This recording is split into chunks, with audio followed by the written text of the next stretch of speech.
Dear Mr. Grant, those of us who have listened, learned, and enjoyed you and what you have stood for these past dozen years or so have missed your thoughts and opinions on so many obvious outrages that have permeated our civilized society. I wrote you only a few times in the past, and I remember advising you not to jeopardize your job and your security sounding off to satisfy a fickle public. I still feel this way. With the foregoing setting up the bottom line of what I'm writing this letter for, I ask you to refer to Patrick Buchanan's excellent article in today's Post. I'm sure you have read it, or if not, someone will bring it to your attention before this letter is received by you. The essence of the enclosed article is what you and lots of us have despaired of. With more and more individuals being born and paid for out of our taxes, not to mention other legal and illegal aliens bringing nothing but their hunger and eventual pregnancies to add to an already burdened society, what is going to become of our big cities, our country as we know it? The debacle after Diana Ross's concert, with muggings and robbery, marauding, with all the cops there, shows us a city gone insane. My husband and I have become strictly day people for fear of the scum that populate the entertainment areas of the once great city. I feel that although you are gagged by the powers that be, there is no reason not to have a Mr. Buchanan on your program to discuss his article and opinions. The people who should read a Patrick Buchanan article on a Saturday, no less, are too busy doing or causing what he writes about. When I think of all the interviews, the opinions, the promises that never reach fruition over all these years, I cry, I could weep a river. Everything has gotten worse for all the talk. I wonder how you can face a microphone every day. Stay well.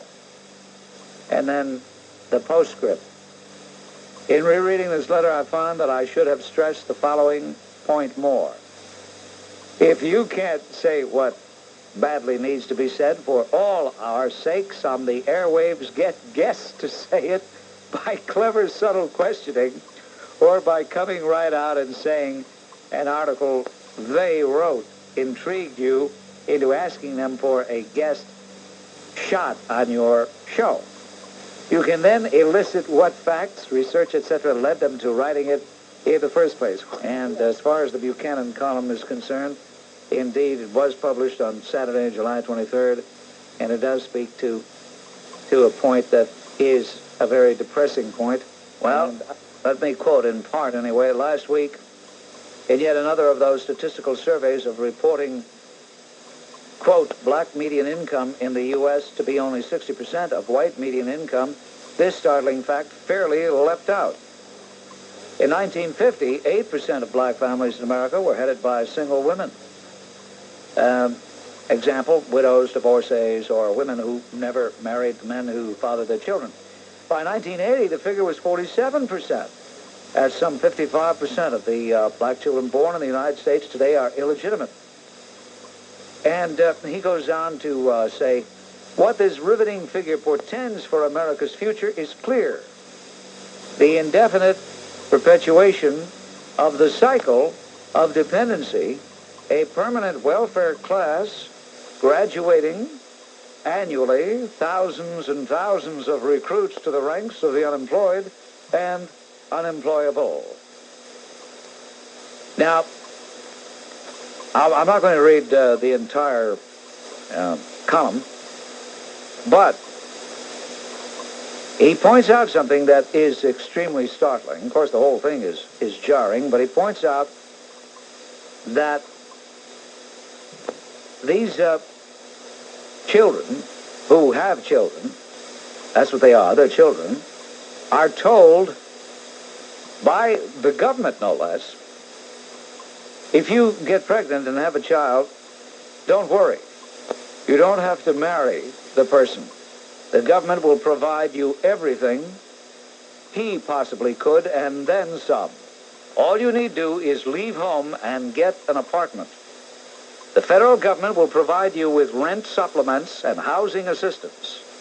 We will give you an independent income you never had, Medicaid for you and the child, food stamps and free education, child care if you take a job, but there's no need to do that. For the first time in your life, you will be free and independent of mama.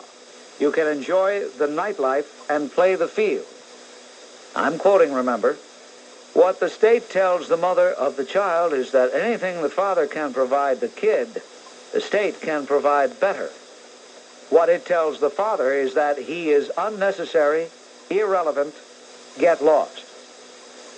So the family, the indispensable civilizing institution of society, crumbles. The father is relieved of the duties, obligations, burdens, cares of being a father. That mature a man, he remains a perpetual adolescent. All of us growing up knew of individuals who could outdrink and outparty anyone else, who suddenly turned up married and had a kid, another on the way, and here comes Joe with his ball and chain was the going cliche. But taking care of that ball and chain was what turned Joe from a playboy into a grown man. In interfering with impeding the process by which children in America become men and women, the welfare state has created a permanent subclass of angry, dependent children, perpetual adolescents who prey upon the society that denied them the chance to grow up. Happy to say hello to George Clark Jr. For the years, he is now the state chairman of the Republican Party in the state of New York. And I understand you heard our conversation with PBA President Phil Caruso, George. Yeah, Bob, I did, and just had to jump out of my car and make a call to you because certainly I have always been a strong supporter of New York City's finest, and I think if you check the record, whether it's President Reagan right down through our congressmen and our Republican senators and assemblymen and the councilmen that we used to have in the city of New York, have always been very, very strong supporters of New York City's police. What I wanted to say to Phil Caruso, and I'm going to send him a letter, is that I think Phil is a little hypocritical in as much as he has, I believe, supported liberal Democrats in the past for governor, and I think I'm pretty accurate in the fact that the police supported liberal Cuomo for governor and liberal Kerry before that for governor. And I don't know if I missed anything, but I didn't see Mario Cuomo out front defending the police or taking the side of the police, but I can assure you if Governor Lerman was there, he would have been defending the police.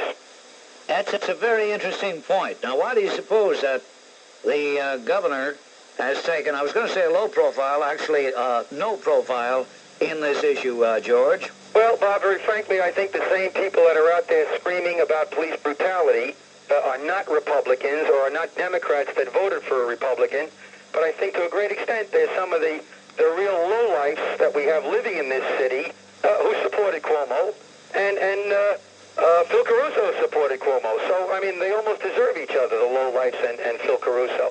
And it just bugs the hell out of me when I see what's happening to our finest, that we don't have a mayor, certainly he says all the right things, but does none of the right things.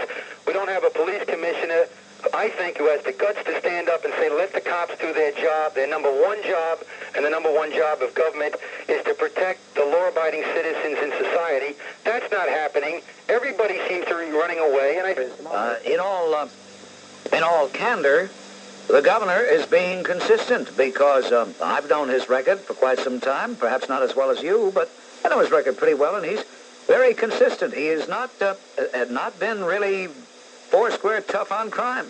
That is correct. Now, here is a perfect example, Bob, where one of the tragedies of the society that we're living in, here's a prime example of Cuomo being opposed to the death penalty, cops being killed, and things radically wrong. I mean, we've got a bunch of chicken livers in elective office, and in some cases we've got some, bad Republicans too, but the majority of them happen to be liberal Democrats who I think are taking anything that's left out of the structure of this society and just running away from it. I hate to see Phil Caruso fall into that same category of being people who I guess maybe it looked like Mario Cuomo was ahead in the polls. Is that the reason they decided to support him for governor? Well, it would be a feeling that perhaps when it came to collective bargaining issues, they might be dealing with someone who was more amenable to their point of view. Yeah, but Bob, thank God for the rank and file, the guy on the beat, the guy that's driving the patrol car, because while the union supported Cuomo, I know that the vast majority of policemen voted for Lou Lerman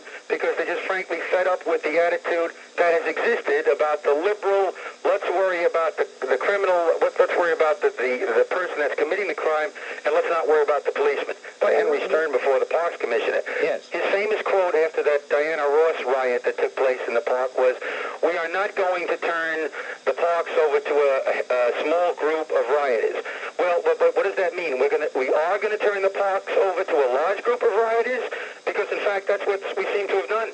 It wasn't a small group. There were many, many people out there, or animals, I should say, out there, that were just running amok in this city. He talks about it as a small group. It was not a small group. It was a very serious problem, and everybody seems to want to sweep everything under the rug, I guess maybe because, and I know I'm not supposed to say this as Republican chairman, but maybe because of the racial group that is involved.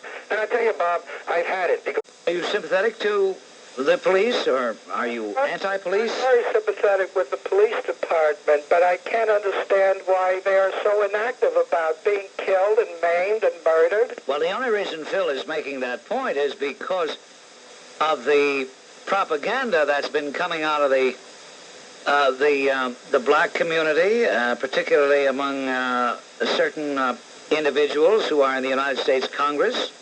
An ex-con who calls himself a reverend, a couple of other reverends, that charade, that travesty that they inflicted on us at taxpayer dollars when Congressman Conyers from Michigan opened hearings and had to close those hearings immediately because even although he's anti-police, he realized that it was a travesty which could have led to even further acrimony.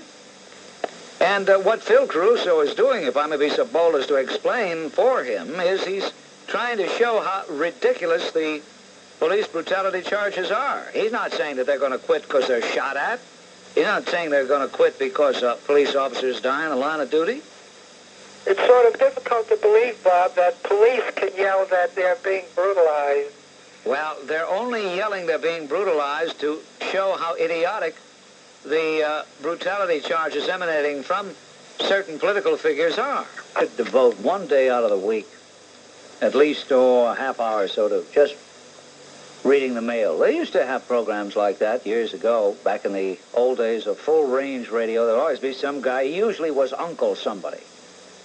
And they said, this is Uncle Ben, and we're going to be reading the mailbag today on the mailbag program of a WMCA. Well, let's reach into the mailbag and see who wrote us today. Yeah, it was nothing like sincere radio. I mean, that. But I do get letters that I love to share with you. Now, here's one. It's written on stationery I won't even attempt to describe, except to say that the stationery is cute. It is cute stationery. Dear Mr. Bob Grant, I'm using children's stationery because I am writing to an immature adult. Fact, that which you have nothing of, tact, T-A-C-T, tact, that which you have nothing of, plus a complete lack of charm. You delight in making everyone hate you. Therefore, you are a success. You insult people who phone you. These people do not come across as you do. They appear to be normal, regular persons, and not phonies as you are. Why do you dislike people so? Of course, you need H-E-L-P. She spells it out. Because you are S-I-C-K. You come across as a bigot, a biased, prejudiced person who only loves, now get a load of this, white Catholics. It is very easy to learn to hate you, to hate, and you have learned well. Basically, I think there may be hope for you. But why not show the decent side of your personality, which you keep hidden? Maybe someday, who knows, a miracle will happen, and you will find a decent, fine person inside of you. It's worth a try. I have faith in people and always hope for the best. Stop glorying and insulting those whom you consider mentally inferior to you, but who are not. Signed, a mentally inferior person who is a normal, red-blooded American and proud of it. Well, at least she's not throwing goldfish down toilets.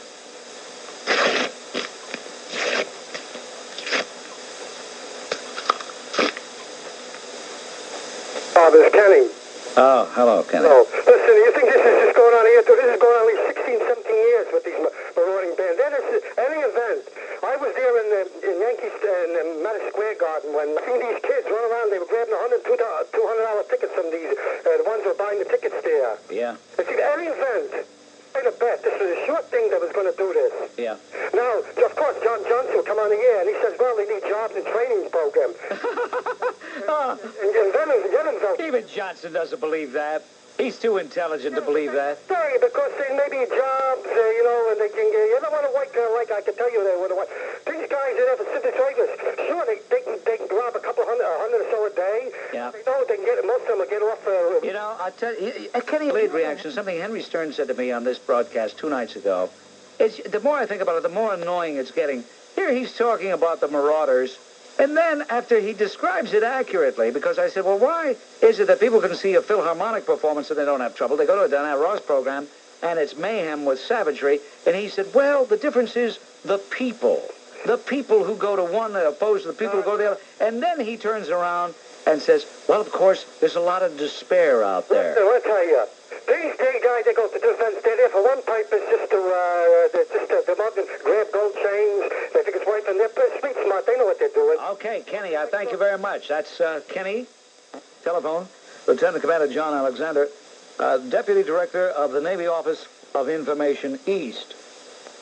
Lieutenant Commander Alexander, what was the, if you know, what was the determining factor which caused the decision to be made for the United States Navy ships, including the battleship Iowa, to make their home port in New York Harbor? You know full well that they've had a perhaps too important a role because it's in the nature of pork barrel activities that a certain congressman, a certain senator, I know Tip O'Neill, for example, who has considerable weight in more ways than one, was lobbying for, where is that exactly in Massachusetts, Commander? That's Boston. Congratulate the Navy on making what I personally think is a fine choice. Too long has been overlooked in military installation matters, but you've gone a long way towards rectifying that, and we congratulate you. Every year. And we're proud that the battleship Iowa is going to be seen many times by citizens here in the great Northeast, because it's a great ship. It surely is. Of the Navy Office of Information, and he's all Navy. Yeah, that's good. That's good. Nothing wrong with this here Navy that unleashing a few gunboats wouldn't solve. Let's fire those 16-inch salvos at Acapulco, Managua. Oh, do I wish I were president for a couple of days. I'd straighten that thing out in Central America. In sports, the Mets are at Shea hosting the Pirates, and the Skunks are at Chicago to play the White Sox. I have mentioned on many occasions recently Goombata of Yonkers. And quite frankly, I did that just because I thought that maybe by so doing, I might smoke him out of his non-calling status. Well, maybe this will smoke Goombata out. As far as we know, on September 8th, we're going to do a special broadcast. We're going to have a lot of dignitaries including such well-known Italians as Mario Cuomo and Alphonse D'Amato, but we ought to have a Goombata. So, since Goombata obviously doesn't even listen to this program, let alone call it anymore, would someone please tell him that we'd like to see him there? Thank you. At any rate. Now, one day she's going to open her eyes and see what this guy looks like. Hey, he's not bad. Oh, really? Maybe you'll open your eyes. No, I tell you, we're going out to California. You are? All right, now, wait a minute. What's the deal? You going to give me a house or something? No, I'm not going to give you a house. I'm going to make you a good deal on renting a house if you're interested. I see. Renting a house. What would you call a good deal? Well, I would say that, of course, hey, you know, Bob, it's difficult to talk numbers over the air. Well, oh, my goodness. Yeah, listen. My friend. Tell me something. Now, and I'm not going to say this in a derogatory way. What? And I don't mean this in a pejorative sense at all. I understand. But, you with the missus right now? I'm with the missus? Oh, certainly. Yeah, I mean the two of you. Is this happy hour at your house? Have you had a couple? Yes, we have. Okay. God bless you. You're an honest man. But I can tell there's a little thickness of the tongue. Just a little bit. You're fighting it hard. You're kind of like a Brooks Stevenson. You're like, yeah. No, you're doing all right. I like you. But when you sober up, you're going to say, how did I make that dumb phone call? How he managed to do it, but he managed to keep the Italians in such a good mood, even with his brutal ways.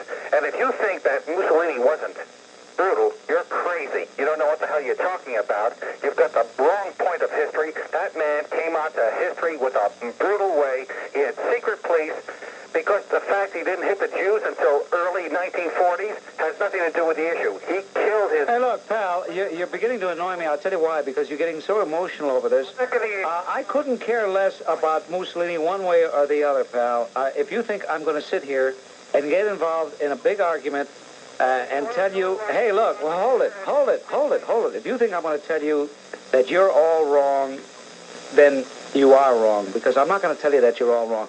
You feel this way about the guy, that's fine. I couldn't care less.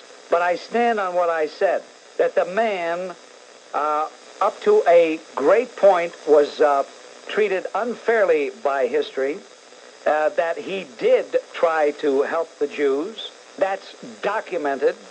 That he called anti-Semitism that German vice. Those were his words. That Mussolini was a believer in Zionism, did think there should be the creation of a modern Jewish state. Those are historical facts. Did he have a secret police? Yes. Was he a fascist? Absolutely. Was he a big ham bone and acted ridiculous on the balcony? To us in America, yes. But he had the people in the palm of his hand. You want to retort? Fine. I don't know. You know what annoys me about you? You think this is some big deal that we're going to argue about Mussolini. No, I'm not going to argue about Mussolini. I'm going to argue about your particular point about Mussolini. You've made him a big deal. Everybody makes him. In fact, Hitler, after a while, recognized the fact that Mussolini was the biggest blowhard whoever came down the... Yeah, he was a blowhard. You're absolutely right. You're right. But you see, you're arguing from... Let me finish. You had your chance. Okay, now you have your chance. There, he's got his chance. Here's a guy, he calls, he brings up a topic, and he gets all emotional about it, and then, finally, I respond, but he says he didn't have a chance. Can you explain to me why you cut off that gentleman who was talking about Mussolini? It seems... I'll tell you why, okay. I'll tell you why. Because he called, he said what he had to say, and then I responded to him. Yes. And he was annoying me. I heard enough of him. Uh-huh. I didn't like the total hostility. I don't see any reason for the hostility. Well, you know, from where I was sitting and listening, it really wasn't hostility. He was just high-spirited and had his... baloney, high-spirited, my foot. That was very interesting. He was a hostile bull von Cavone, that's what he was. It was a very interesting discussion. He was not. He's probably your husband. No, not at all. Not at all. But you've done it so often. Really? I've hardly done it at all lately. As a matter of fact, people said I've been getting dull. I haven't done it. Really? Don't give me that. I do it so often. Well, you do. Every time on phone at... What are you talking about? Programs 10 years ago? I'm talking about your program in How would you know? Do you listen every night? I listen very often. Well, gee, I'm glad I'm doing something right to attract you very often. That it was an interesting discussion, and you should have let him continue. And You're not coming across sincere to me, dear. You're a put-up call. This is a put-up call. not a put-up call in the least. Not at all. You should have let him continue and let him have his say, and then you could have come in with... Thank you very much, dear. I tell you what, we'll be auditioning tomorrow for producers of the program. Okay, I'll be glad to be there. All right, you sound lovely. Thank you, dear. Meyer, what is it you called about? Bob, I called you about your interview with Duval. Now, I could say that was a very nice interview. The only thing was, I think, with the numbers game that he used, that even the goys would be smartened up, where he says like 6,000 Jewish children would be the equivalent of 2.5 million Americans. Now, if you figure this out quickly, you'll find out that the equivalent of 6 million Holocaust is a little under 15,000 Jews, that we Jews are making this big fuss about a Holocaust. Now, that's what I'm saying. They used the number games right out in the open where the goy could see it. What is the matter with Duval? What is the matter with you? You are such a Jewish lover. You should know better not to put that thing on the air. By the way, Meyer. Meyer. Hey, Meyer. Meyer. You're a two-bit phony skunk Nazi creep. You understand? You creep. Get off the phone. If he's Jewish, then I'm an alut. I can understand your enthusiasm for your cause, certainly, but you're talking to a guy who's on a radio program that broadcasts to the very heart of an area served by politicians who are in the vest pocket, hip pocket, back pocket, side pocket of labor unions. Yep, I know it. Okay.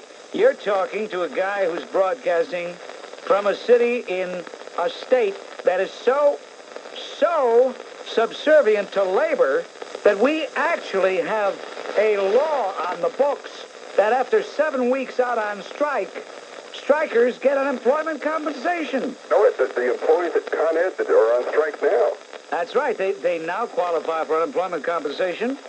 They will get $130, and then they go up to $170 in a few weeks. In other words, the taxpayer is paying to help the striker get more money.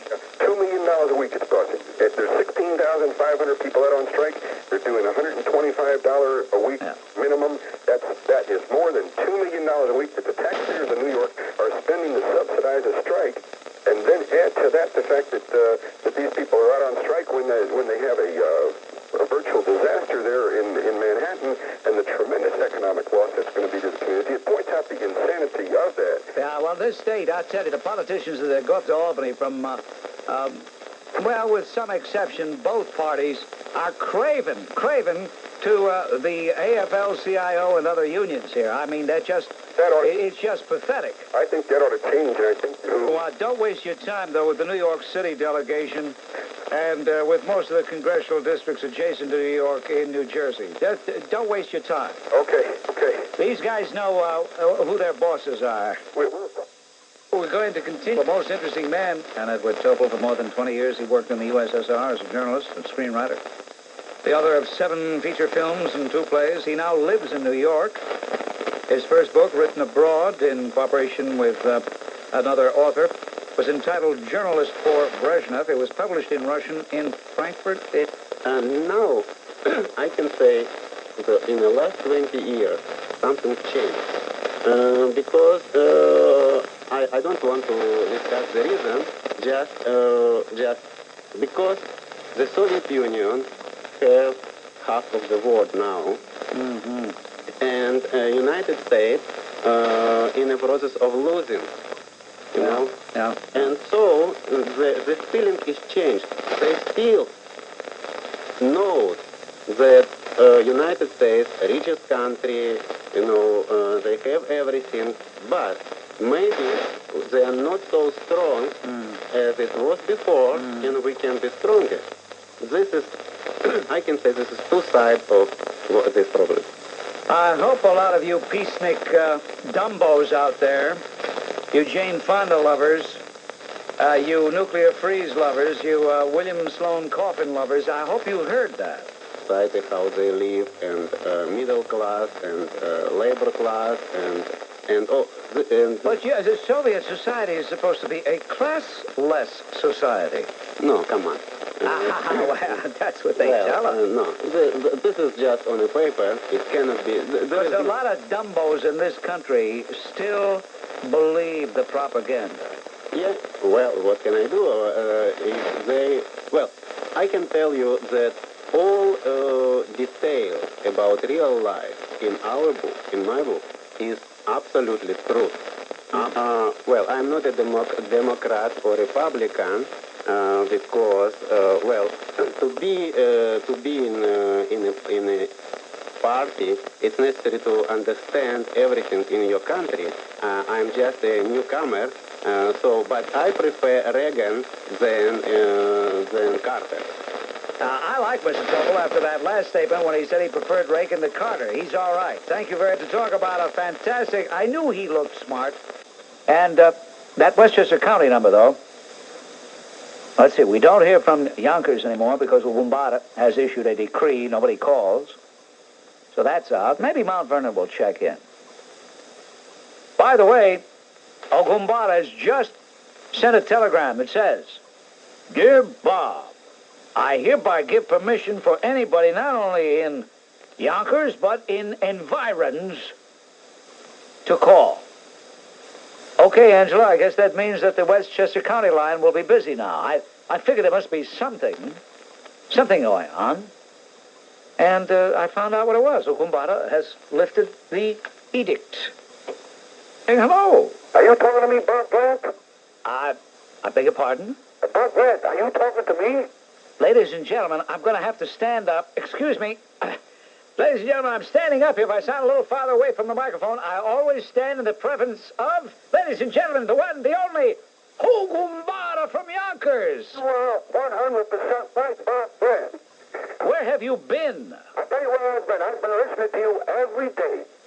But I'll tell you what happens. There are times when you have producers on, they ask me, what do you want to talk about? Yeah? I tell them I just want to talk about rent or whatever's on my mind. It's when you have to tell me what you want to talk about. With that, they hang up on me. And that over and over and over until I got fed up. And I said, well, I'm not going to call about rent, but I'm going to... I'll be doggone. And little did I know, Goombata. Yeah, somebody told me that you had issued an edict that nobody from Yonkers was allowed to call. Bob. And he heard the story about the time I asked on WMCA back in late fall of 1970, does anybody put a renewal in Operbat anymore? Right. And that was your first call, and he September of 1970. September of 1970, and he wanted to know if that was true and if Goombata was a real person. Yeah, I'm a real person. Shut the best program. Thank you, Goombata. Thank you. Okay, that's Goombata, ladies and gentlemen. Goombata from Yonkers, making a reappearance on the public airwaves after a long sabbatical. And I thought that maybe he had gone to Switzerland or someplace. There was one rumor that he had a villa just outside of Naples. And he was writing his memoirs. But he's in Yonkers. You enter the public arena when you become a politician. Yeah. Then you no longer can think about the bottom line. You can't take you as much as you might want to try. We have a president right now that came in with the best of intention to think about the bottom line, but his advisors, are telling him, listen, don't get these people mad, don't get those people mad. Yeah. And when you start worrying about who's going to get mad, these special interest groups, I mean, he's breaking my heart. Here he's saying he's dedicated to bilingual education. That's the wrong thing to say because bilingualism is going to tear this country apart. Broadcasting, recording this interview. You're listening to Professor Yuval Ne'eman, and we're going to continue in just a moment. Station with Yuval Ne'eman, founder of the Hattia Party in Israel, the Minister of Development, man who is probably one of the most brilliant men in all of Israel, although not known outside of the country. Most, let's say 75% of the population live on the coastline, a very narrow stretch, about 6 miles wide, and if the border is just there, then they can be conquered before we mobilize. And you see, Israel has a very small standing army. In fact, no standing army at all, but there's a contingent of national servicemen, and not many of them. They cannot stop an enemy invasion. We depend on mobilizing. Well, once we mobilize, we become a rather strong power locally. But before mobilization, we're almost zero. Now, if we are surprised before we mobilize, and the enemy conquers the areas where people live, then we have nobody to mobilize after that. So that will be the end of Israel. Now, that can happen if the border is where it was as a result of the fighting of 1948, which is how the previous border was born, simply by an armistice caused by Ben-Gurion's wanting to give a chance to peace with Jordan, at that time run by the grandfather of King Hussein, King Abdullah. Peace didn't come. Abdullah was assassinated, like Sadat, or also more recently. Any Arab that makes peace with us ends up, for the moment, being assassinated. And as a result of that situation, we remain with an untenable border. This was corrected when we were attacked in 1967. We conquered these areas in our counterattack, and we've been holding them. Now, you in the United States, for instance, have bases abroad. You have a base in Guantanamo in Cuba. You're not wanted in Cuba, but you have a base there. It's necessary probably for your defense in the United States. Samaria is about 1 million times more necessary for our defense, and it even happens to be in our country. It's not even abroad, because this country was divided only because of the war to invade, the Arab invasion of 1948, when the State of Israel was created and the Arabs wanted to eradicate it. But before that, this was one country. That was Palestine, a British mandate, which was scheduled to become a Jewish state. And before 1948, there was no such border, and Samaria was a part of it. But wasn't on November 29th, 1947, wasn't partition voted, and wasn't that territory supposed to be Arab territory? Yes, what happened was that the United Nations voted partition. The Arabs refused it. We accepted. The Arabs refused it. First, the local Arabs attacked us, and they almost managed to destroy the Jewish state in being at that time.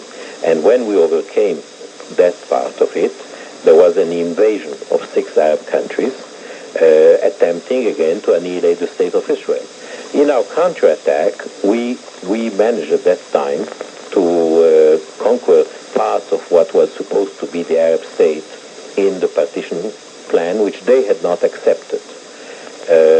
Now, I agree that even though it was our country, we had, if the situation would have been a peaceful one and imposed by the United Nations, we would have accepted the de facto, what the United Nations would have decided at that time. But if at that time the Arabs did not accept, and they attacked us, and we risked annihilation at that time. We lost 1% of the population in dead.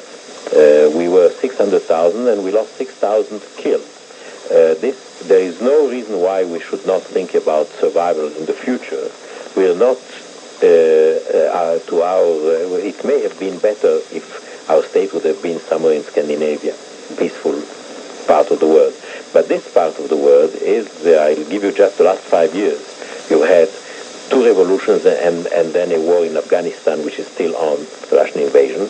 In Iran, 1 revolution against the Shah toppled, and then 1 president assassinated and 1 president hiding in Paris. Iraq, after a peace in 1975, a solemn peace with Iran, the moment they saw that the Iranians looked weak, they invaded Iran, and there's been a war going on for 2 years now in which hundreds of thousands of people have been killed.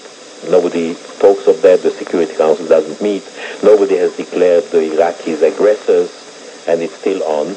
In Syria last year, the government killed 3,000 people. Some say 16,000 people, but there's proof for 3,000 in the city of Hemme. In the Lebanon, it's been 8 years of a war where hundreds of thousands have been hit. South Yemen and North Yemen are at present at 2-1 in the last 5 years. That means South Yemen has managed to assassinate 2 presidents of North Yemen. North Yemen, only 1 president of South Yemen. Gaddafi of Libya has invaded Chad 3 times and is again trying to conquer it now. In Egypt, President Sadat was assassinated. I could go on for hours. Yes. That's where we live. So we have to see to it that our boat doesn't sink. Off these skulking, menacing denizens of the deep. And what do you suppose? She's arrested. She's arrested.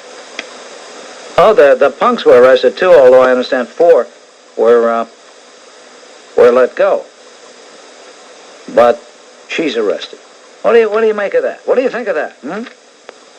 Controversial motion picture. I've not seen it, but I have read about it. A controversial motion picture with Michael Douglas deals with the subject of what amounts to vigilantism. Tells the story apparently of someone who commits this heinous crime, murder, a barbarous act, and he's avenged by a group of people who perform what is called a Star Chamber proceeding. And in the end, according to the review, vigilantism loses out. And I want to know why. Why the producers of this motion picture felt that they had to have vigilantism lose out. Is it because they are genuinely afraid of vigilantism? Or is it because of pressure? What? You hear about that gentleman whose daughter was raped, beaten up, and what he did? Could any jury convict him? Did you see we're in the state of New Jersey? They have a whole bunch of murderers, like, for example, Richard Biegenwald. And these murderers, because the Supreme Court had declared the death penalty unconstitutional, these murderers who were on death row awaiting a death sentence had their sentences commuted.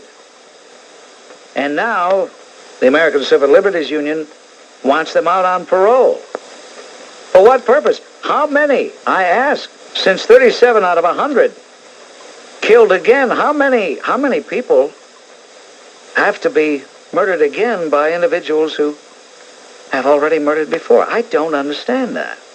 But we're not getting anywhere in this country with trying to get some common sense in the criminal justice system. Our march toward a bilingual society. He points out how divisive that is, how dangerous that is, and calls our attention to it in hopes of stopping this march towards self-destruction. And yet every time I raise the subject, I get mail calling me all kinds of names, and I just don't understand the stupidity of so many people. He says, let me tell you, not only is New Jersey the great landlord state, it's also the great Gestapo state. I tell you, if you want to work for the DMV, with some rare exception, one exception that I know of, Sam,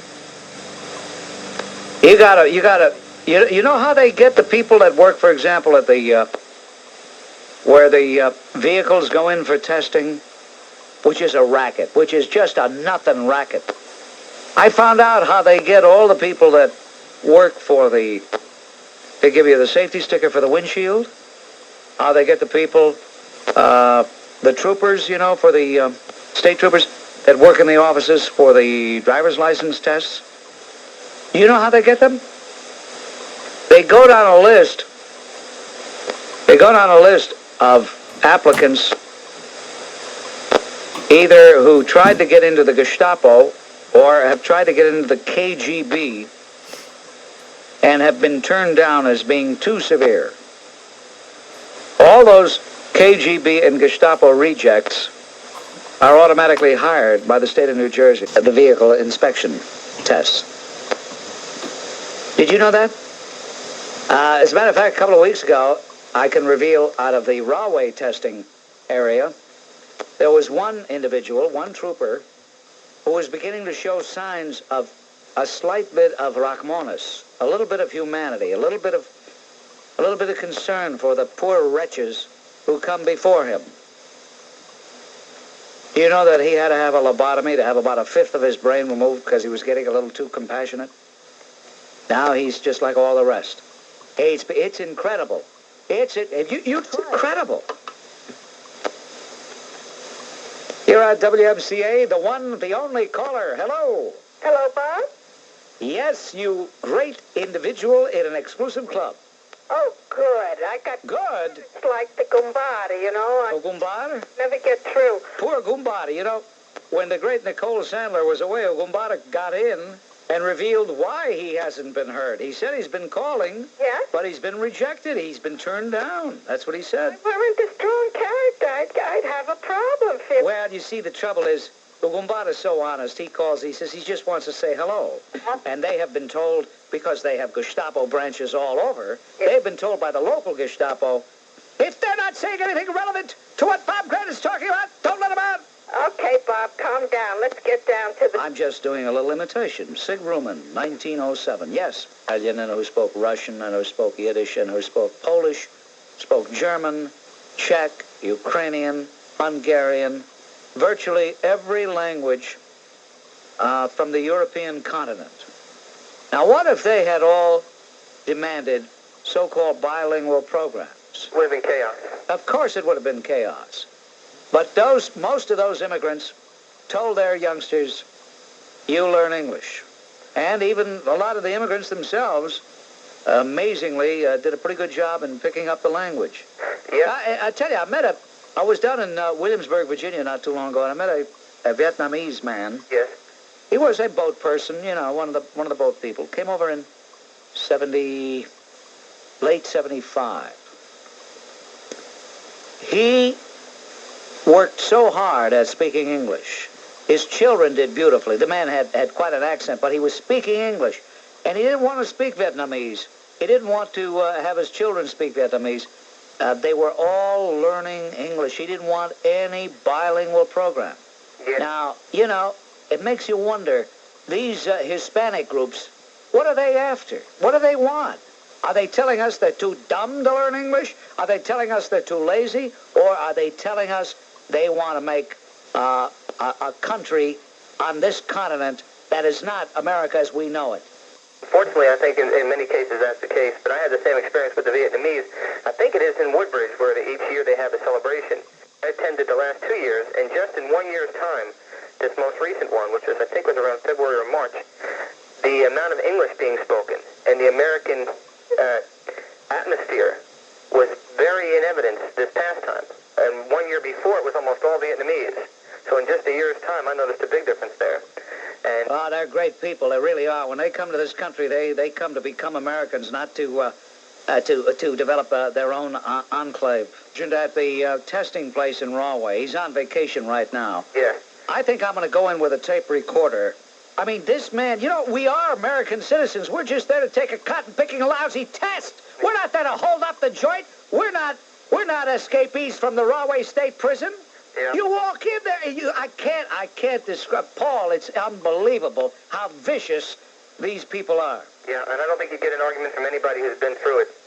And I'll tell you how dumb they are. I had this little strip that I put on the top part of my windshield to try to cut down the heat that comes in the automobile, because this summer it's been a cauldron, you know. Now, instead of just saying, take that off, I go through, and they give me a thing that says I got to come back. It says, remove screen from windshield. So I said, well, this comes off very easily. Look, I just took it off. He says, you got to go through the whole thing again. All right. You know, they're vicious. I hate them. Listen, Paul, thanks for the call. Thanks. Okay, it's useless. Why get upset? Why get upset? These guys couldn't get in the Gestapo or the KGB, so they're earning a living by being in the DMV. What do you want? The only guy I ever knew who liked Gaddafi was Billy Carter. Did he really? Well, yeah, he did. Of course, Gaddafi gave Billy Carter $200,000, so maybe, who knows? Maybe you'd like him if he gave you $200,000. I don't think I would. I'd take the money and still not like him. The man who's on our newsmaker line right now, the distinguished Morris Abram, who I mentioned earlier had been appointed by the President of the United States to be a member of the Civil Rights Commission. Mr. Abram, were you surprised with the acrimony that followed your nomination to the Civil Rights Commission? Yes, I suppose it's fair to say that I was surprised, because I had spent the last 30 years in the civil rights movement, and to find that those who have been marching supposedly with me all these years insist on total subservience to their point of view was a little surprising. Purpose in accepting the nomination was to make the point, which I think is now made, that under the guise of affirmative action, which all of us favor who have any respect, I think, for the traditions of this country and the plight of the poor and the disadvantaged, under that label now was a gathering momentum for quotas, and I wanted to demonstrate that there was a difference between affirmative action and quotas. One was in the American tradition, the other is against the American grain. I think I've demonstrated that, whether confirmed or not, with deliberation. I have all of my life in segregated Georgia as a young man, and ever since I have supported equal opportunity for all, but guaranteed results for none. Now, let me give an illustration of one of the instances in which the demand for equality of results impacted upon me personally last month. I'm a graduate of the University of Georgia, as you may know, and recently the Department of Education of the United States ordered the University of Georgia to get rid of its Regents examination as a condition for graduation from the university. Why? Because blacks were not passing it in the same proportion as whites. There was a disparate impact, it was said, on blacks. And therefore, the Department of Education said that was discrimination. Well, I joined with the governor of Georgia in protesting this, because it seems to me to be demeaning to say that blacks shouldn't be able to pass the examination at the University of Georgia, and if they don't, that there's something wrong with the examination. Most of the opposition seem to be coming from. There's 3 or 4 in 5 individuals in the United States Senate that seem to be so against you, and yet I can't for the life of me, other than the fact that you oppose quotas, find any reason why they are. Well, the opposition, I think, is twofold.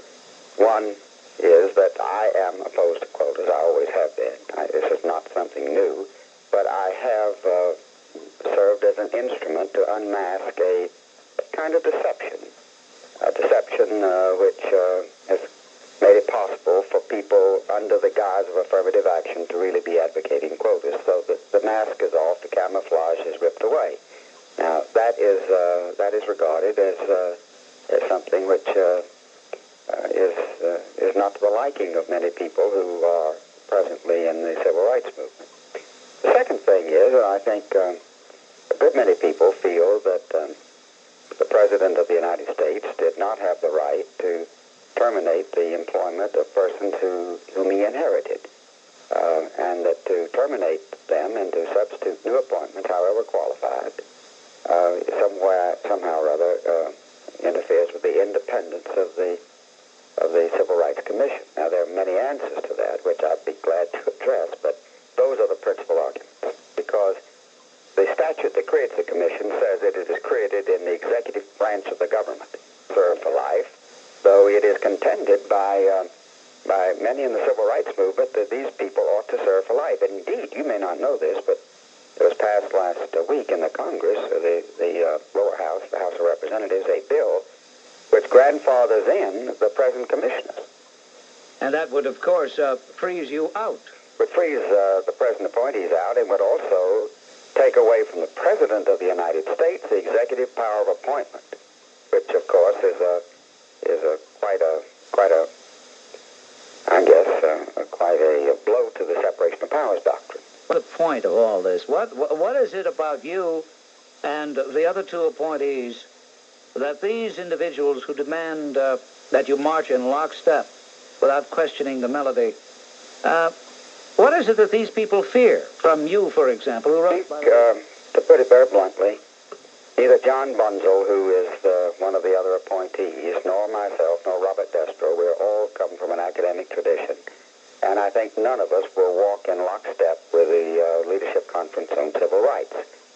We will be our own people, and you will not find a hair's worth of difference between the doctrines of the Leadership Conference on Civil Rights and the attitudes of the present commission. Now, the present commission, if it walks in complete lockstep with the Leadership Conference, I suppose those who operate the conference do not want to have independent commissioners. So far from John Bunzel, Robert Destro, and myself being independent, I think it's our independence that is feared.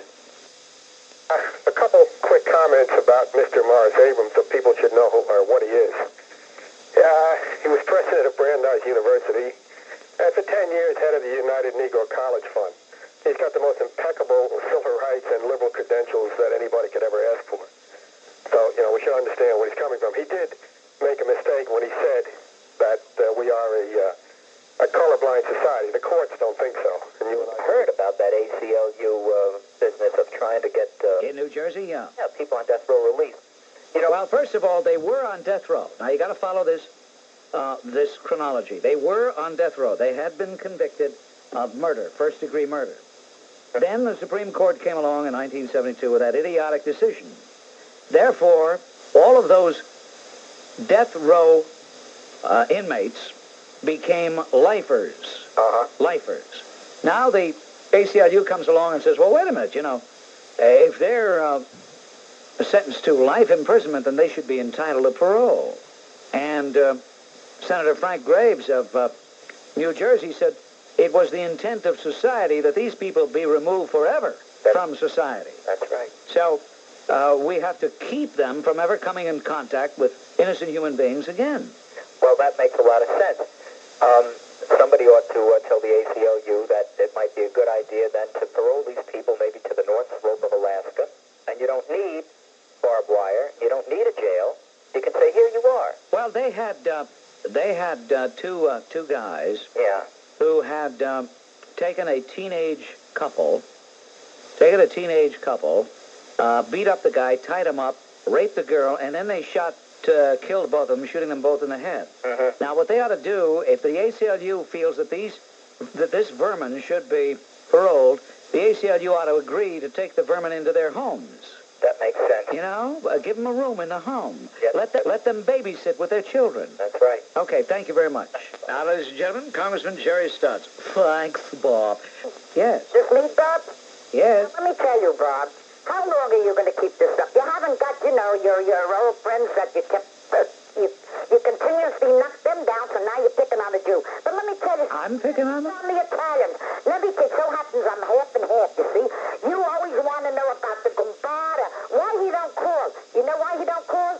Do you remember how you got on the phones and kept on every day telling the Goombata's wives that they were all going out with the Goombata's? Are you going to... Do you expect him to call you? You have a hell of a nerve. If you think that's a joke, you're horrid. And another thing, you spoke to Biaggi the other day. Do you remember what you said about Biaggi? I'm following you up a long, long time. And you know what you said about your Biaggi?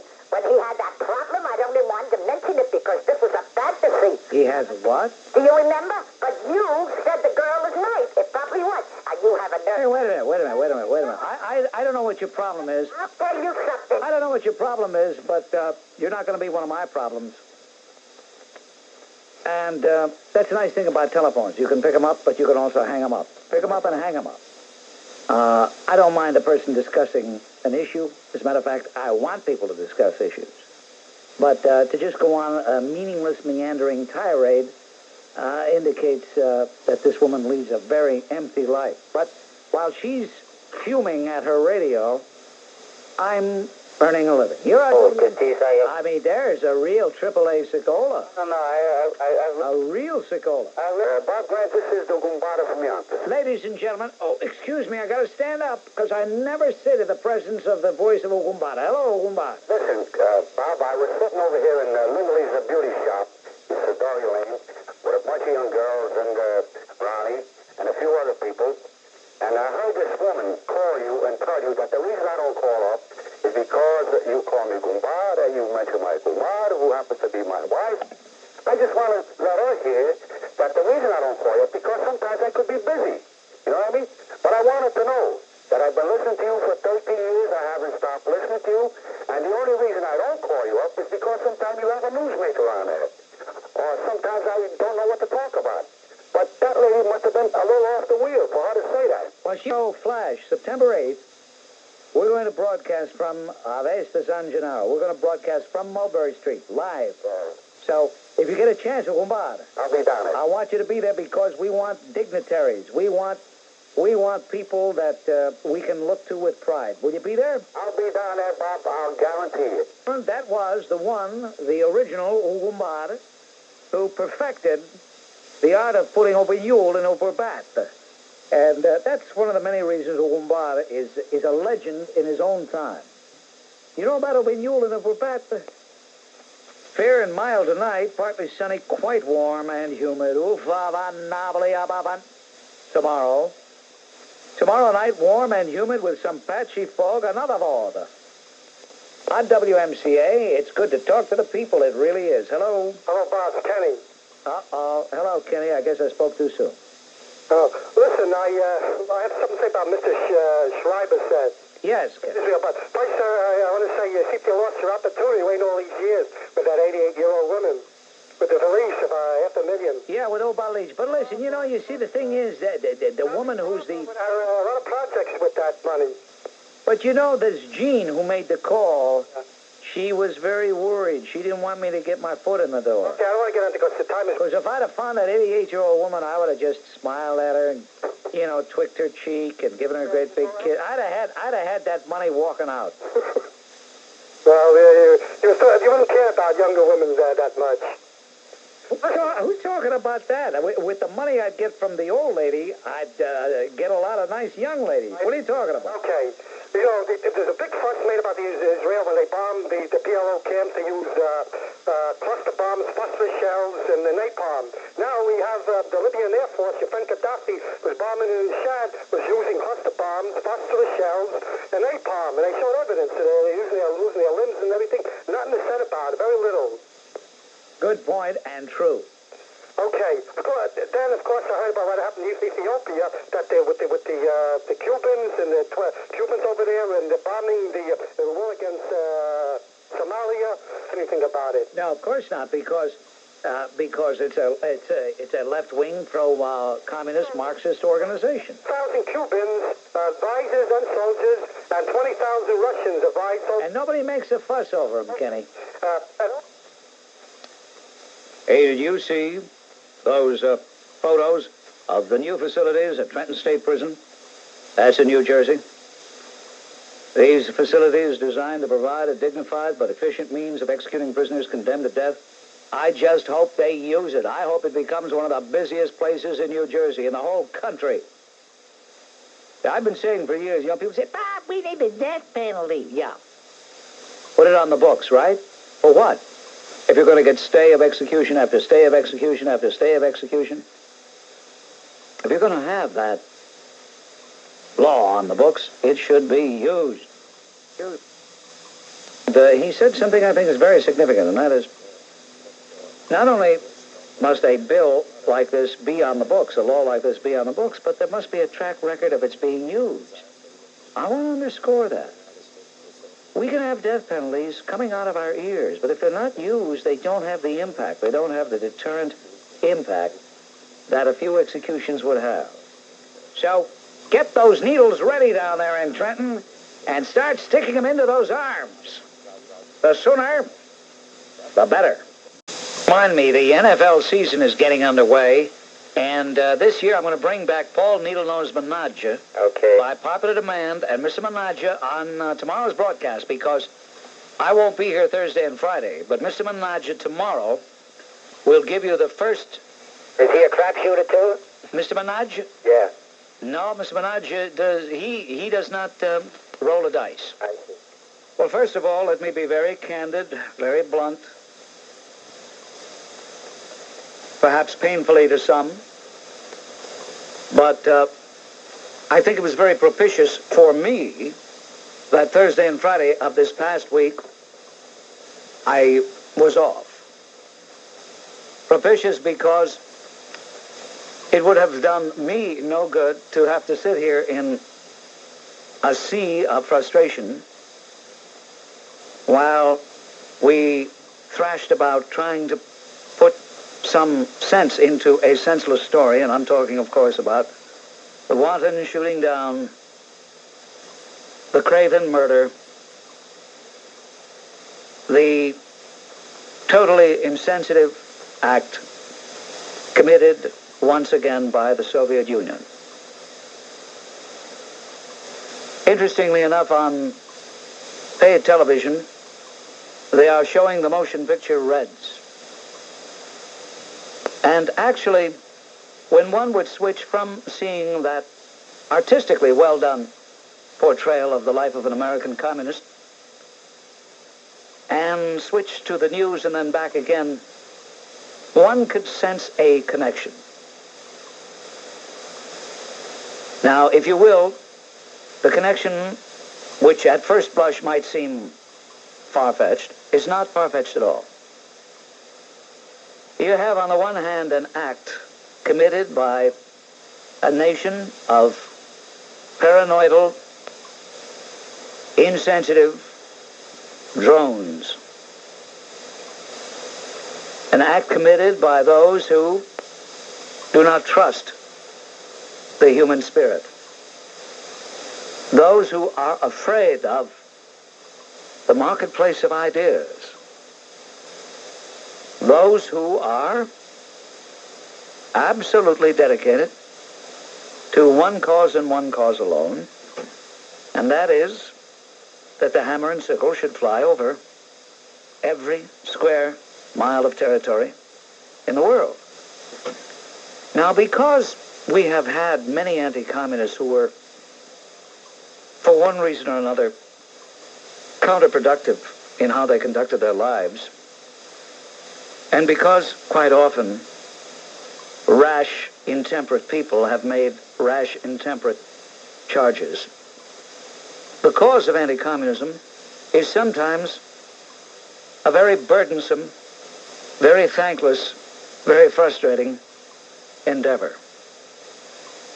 Every now and then the Soviet Union does something that makes the cause of anti-communism easier for a time. I would rather they would not make it easier, because if they would avoid these barbaric acts, they would please those of us who are anti-communists. But the fact of the matter is, every now and then they reveal themselves for what they really are. What is amazing is how quickly we choose to forget. And in a sense, how quickly we choose to forgive. I've received many telephone calls. I don't know, I guess it's a tribute to the impact WMCA has on the great tri-state area, that I've received many phone calls, people who wanted to discuss it with me and felt frustrated in view of the fact I was not here. And because I was not, you should pardon the expression, working, I really didn't care to enter into any discussion. And I said to some of them, the same thing I'll say to you now. This too shall pass, and in no time flat, the American media, with some exceptions, but all too few and all too insignificant, the American media will once again condemn this administration for not being flexible enough. And when we give in a little more and a little more, then certain pundits in the media will say, at last the president is getting mature. I know I'm going to be guilty of oversimplification, but you don't want to hear a 3-hour speech. You'd like to engage in a program, I'm sure. So let me say, the history of the world since the perfidy at Yalta has been that we in this country hope and pray that someday they will wake up civilized human beings in the Kremlin. But we know that they will not change. And therefore, in our frustration, we jump on our own leadership because things are not the way we'd like them to be. When we have a president who says, look, the Soviets only understand and respect strength, we jump on him as being a spendthrift when it comes to defense. We say he's a hardliner, he's a hawk, he's a cold warrior. And then when he backs down a little bit, we say, at last he's getting enlightened, at last he's learning. But no administration, especially this one, committed as it is originally to standing up to the Soviets, has much of a chance. And when I tell you my scenario about this country not being what it is, or what it is today, not being the same by the year 2000, this is all part of the scenario. So this plane was shot down. The people will never be seen again. Nothing will ever change that. The grain deal will go on. The meetings will go on. The propaganda from Radio Moscow, Pravda, TASS, will go on. Nothing will have changed, except that one more, quote, intolerable, quote, outrageous, quote, unthinkable act has been digested. And we keep swallowing more and more and more. Do you have any sort of suggestion what might have been the reason of the Soviets to shoot down that plane? Paranoia. Absolute paranoia. But I mean, do you really think that they're so crazy? I mean, they knew what they're getting into. If that was what do you mean getting into? What are they getting into? They're getting into trouble. Really? What trouble? Would you tell me? I didn't hear you. What president? Would you tell me what trouble they're in? I think we're going to hear it tonight from the president. But What is the president going to do? I don't know, but he's going to do something. What? Are they that crazy? Wait a minute. Come on. You make a statement. You said they knew they were going to get into trouble. I want you to not listen to me, but listen to your own words, Eric. Mm-hmm. Tell me, what trouble could they get into? So if you don't call it trouble, it might be uncomfortability, whatever. What? Accountability to who? Who are they accountable? They have only contempt for the rest of us. When have they been different? Tell me one time that the Soviet Union has ever really been concerned with the feelings of any individual or any other nation. That's true. You're right with that. But the whole wide world, they couldn't care less. I think that they would do it for just no reason. What's the point I want to make? The point I want to make is, since there is no apparent reason what might keep them doing it, maybe we just have to accept their explanation that it was either... We don't have to accept anything, Eric. But as long as we don't have any kind of explanation ourselves for it, we have to accept their explanation. What are you looking for an explanation? There must be... What are you looking for an explanation? Don't you understand the nature? Don't you understand the nature? Intelligent people really have... Eric, you amaze me. You amaze me. I don't believe my ears. You're on WMCA. Hello. I don't know how you're going to react to what I'm going to say. Probably not very positively, but I have to say it. I think the whole story smells. I think the whole thing smells, this whole incident. And just like no one's going to pigeonhole you in terms of your thinking politically in certain areas, no one's going to pigeonhole me. Let's assume that the Soviets were the worst evil created on the face of the earth in the history of the world. Even the Soviets, Bob, in this one incident, would deserve some sort. I mean, when this news story broke out, it was like one mindless emotional reflex, and that was to condemn them. They were wrong, and they killed them. It was wanton murder. I just can't. I mean, I like to look at things with an open mind, and I just don't necessarily. I mean, you talked about Eisenhower before. Do you remember the U-2 incident? You know, we said at first U-2 was not a reconnaissance plane, and then Eisenhower was humiliated, and the United States had to eat crow because it turned out that. Well, I think you're making an entirely invidious comparison, comparing a U-2 spy plane with a 747 passenger plane. Well, what about the plane, Bob?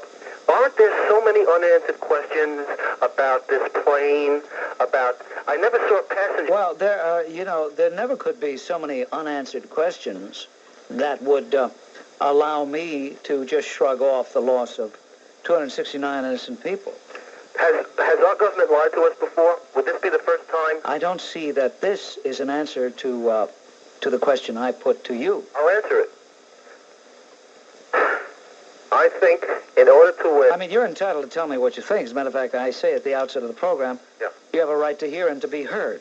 If you want to propose some theory, by all means propose it. But don't try to enlist my support in your theory. I wish people wouldn't do that. No, I'm not trying to enlist. I'm just trying to get your patience. Especially in view of the fact that your theory seems to border on... the totally immature, puerile, and even idiotic. But go ahead. No, when I say you have a right to be heard, I don't say you have to demonstrate credentials of high intellect. I don't even say you have to demonstrate credentials of being in touch with reality. Quite obviously, some callers aren't. Well, you see, I like to look at things, I try, and this is going to sound pompous, to look at things objectively. You said that the first time through, it sounded somewhat presumptuous, if not pompous, but... Your theory is that maybe this was a spy plane? Well, I think it was a clay pigeon. Whether the Soviets shot it down or whether it had a self-destruct mechanism and the people... A self-destruct mechanism? Yeah, I think the plane could have blown up. I think that's as viable a possibility as anything that's been offered. I think that... See, you're doing me a big favor, Russell, because... when I hear you, it makes me all the more grateful that there was a propitious 2 days off that I had Thursday and Friday, because I'm delighted that Mr. Farber was here instead of me, because if yours is just a small sampling of the type of inane foaming at the mouth that came through the phone lines, I'm delighted I wasn't here. Let me do a little bragging. On Wednesday, on the Bob Grant program, during the 4 to 4:30 portion, Paul Needlenose Manaja, appearing through the courtesy of the Yugo Matsututugwanda family, gave the results, or rather gave his picks, and he was right on every single game but one. What does he pick for tonight? What is the point spread? I don't have the point spread. I'm sorry, Bob. You'll have to go to the...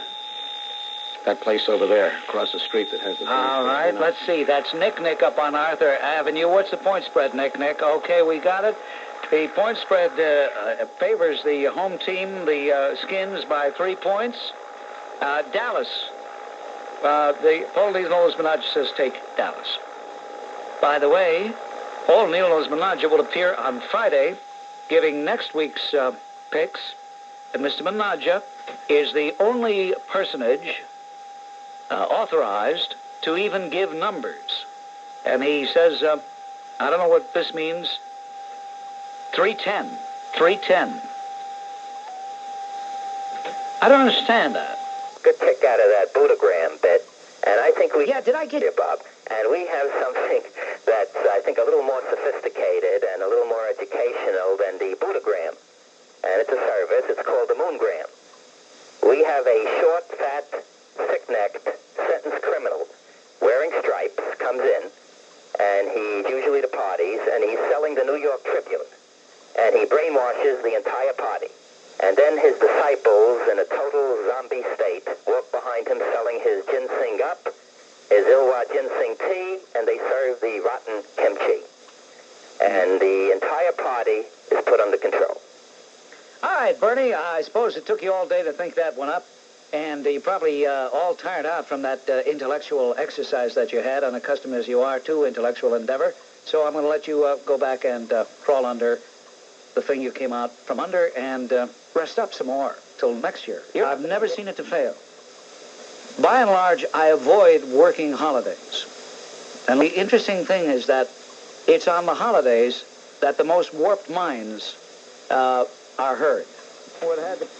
In Madrid, Andrei Gromyko, that callous, murdering Bolshevist, was saying to 35 other foreign ministers, yes, we not only shot that plane down, but we will do it again, if need be. He said that plane was guilty of a monstrous act of flying over sacred Soviet airspace. At that point, all the foreign ministers that were there, I don't know for sure whether our own Secretary of State, Mr. Schultz, was in attendance, but at that point they all should have walked out and never talked to him again. But what should have been and what is are, of course, two different things. Say that we were going to talk to Mr. Cobb, and indeed that is his name, Ty Cobb. And Mr. Cobb is the director for Soviet and European affairs for the National Security Council. Dr. Cobb should be on our news line right now. One can never cease being dismayed by the Soviets' willingness to carry this to extremes. They have, of course, admitted shooting down this defenseless civilian airliner, but refused to go beyond that and accept any responsibility. This is the actions of the Soviet Union, not just during the engagement, the identification of the airliner, the shooting it down, the massacre, as the president appropriately termed it, were bad enough. But then when one follows the Soviet actions this week of evasiveness and disinformation until they're finally trapped and into admitting it, then they still are not willing to show any remorse or take any steps further to aid the international community in following up on this disaster. Ever since 1933, ever since we recognized the Soviet Union, of course, this has been the performance that we've gotten from them. Perfidy, lies. It must be awfully frustrating to have to guide a president in policy when, on the one hand, you know what you're dealing with, and yet, on the other, you try to put as positive a face on things as you can, and where also we seem, regardless of who is president, but particularly a president who takes a realistic approach, as this one does, how we have to seek consensus. I mean, it boggles my mind, and maybe I'm being simplistic, but here a man is elected by a majority of the people. He carries 44 states in the Union. He's entrusted with a ship of state for 4 years, and yet he has to seek consensus all the time. And this president is, of course, a pleasure. It is not a very difficult one because we share an understanding of the Soviet Union that I think is based on realism and not on any fantasy or wishful thinking on how that system might become if only they would listen to reason. But anytime anything happens, if Yuri Andropov should smile, which might mean that he's only smiling because he has a pain in his shoulder, people will say, you see, they're coming around. The president should be more flexible. I did a program for quite some time on this radio station called Special Edition with Time magazine, and I was absolutely shocked and disappointed to find that that particular publication, which I had thought perhaps might have a more realistic approach, was staffed by people, with the exception of Hugh Sidey, who constantly belabored the president for his lack of flexibility in terms of the talks in Geneva, the nuclear disarmament talks. Never once talking about the total inflexibility of of the Soviet bloc. It disturbs me. You do raise an interesting point. It surprised me that when this issue broke initially, the reaction was to say, "My God, there's got to be an explanation. There must be something rational here." And some of the media and a lot of people were willing to grasp at straws that there was perhaps an American plane in the area that confused the Soviets. And when that was laid to rest, the idea was brought out by the Soviets that, well, this was an autonomous operation, decentralized, done in perhaps in haste. And people want to say, well, yeah, that's the explanation. But what I think the point that you raise is very good. Why don't these people pursue this with the Soviet leaders to respond to those very good questions? Why, in God's name, would any civilized nation behave like this? Guessing from New York City, but it seems to me that, as of right now anyway, the American view of the Soviet Union is much more realistic than it's been in a long time. I wonder how long that will hold. If past history is any indicator, it will not hold too long.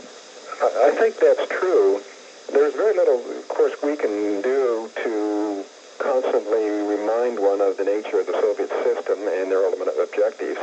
Perhaps they tend to be their own worst enemy, and horrible incidents such as this do remind us, just as Hungary did in 1956, Czechoslovakia in 1969, the threat in Poland in 1981, the invasion of Afghanistan, the use of chemical weapons in Southeast Asia and in that area. These things do tend to keep popping up. We tend as a nation, though, to relax our view and to think that, well, the system must change because we ascribe our values to it and we tend to mirror image. But again, when such an incident occurs as the shooting down of this Korean airliner, this massacre, as the president termed it, does knock us back into a sense of reality. In a political campaign, we are vulnerable. You will get Gary Hart, and you will get Mondale, you'll get, yes, even John Glenn, and heaven forbid George McGovern, any of these people who will inevitably start blaming the current administration for anything and everything wrong with the world. You know that will happen. The president, in an almost knee-jerk reaction, being a politician, will try to put the best face on everything. He will begin defending actions, policies, and postures that need no defending. And because the media, and I cite my experience with Time magazine, for example, which time and time again kept talking about the need for flexibility on the part of this president, and never once talked about the total lack of sensitivity on the part of Yuri Andropov. In other words, what I'm saying is, in order to appease the merciless attacks he will come under in the presidential campaign, he probably will not conduct foreign policy the way he should. Does that mean impeach? Right. There's no law. There's nobody. That's right. I understand that. There's no law for those butchers. You're dealing with sovereign nations and not sovereign individuals. You know, George Will, once again, reminds us of things that we shouldn't need reminding of, I suppose. But he says, why should we be so shocked that the Soviet Union acts this way? When did they ever tell us that they had changed? The Bolsheviks came into power by betraying a democratic revolution and double-crossing Kerensky, and then imprisoning the very people that they professed to be freeing. Lenin was no revolutionary in the sense that he was going to give the people a new life. He just gave them the same old life in a different way. No, it wasn't a spy plane, but they keep saying that it was a spy plane. And it interested me is how they could, on one hand, deny that they knew that the plane was a passenger plane, and then on the other hand, say that they knew it was a spy plane. And to me, that was something that is so obviously, it makes their credibility so lacking in that respect. How, on one hand, could they possibly have not known that it was a passenger plane, and on the other hand, have had known that absolutely. As a matter of fact, the more they lie, the more ridiculous they are. Except, this would be laughable if it weren't such an overwhelming tragedy. When I went to the different people, I asked their observations, different celebrities, I didn't see the two apologists for Russia whose initials are A.H., Abraham and Norman Hammer. They're always making apologies for everything that Russia has done, and I didn't see any interview with either one of those two A.H.'s. And then Samantha... A.H.'s, I like that. Yeah, what? Design or coincidence that the two of them have the same initials. Yeah. Okay. And then the Samantha Smith, the 12-year-old girl that went to see Yuri on drop-off. Yeah. Nobody interviewed her of what her reactions were to see this whole... How come Ted Kennedy has been so quiet? Yeah, but I was just wondering why those three people, were not... nobody went and heard what they had to say. Yeah, and poor Jane Fonda. And Willie Kunstler. How come Willie Kunstler doesn't condemn... No socialist regime should ever be criticized. That's right. He said we should not criticize the socialist regime in public. That's right. And the other thing I wanted to say was that I know that, that people who are ex-Nazis are always being brought to justice, like Barbie is the latest one, but people who are ex-communists under Stalin, where they murdered millions more, nobody ever goes after ex-communists. Hey, that's a good point.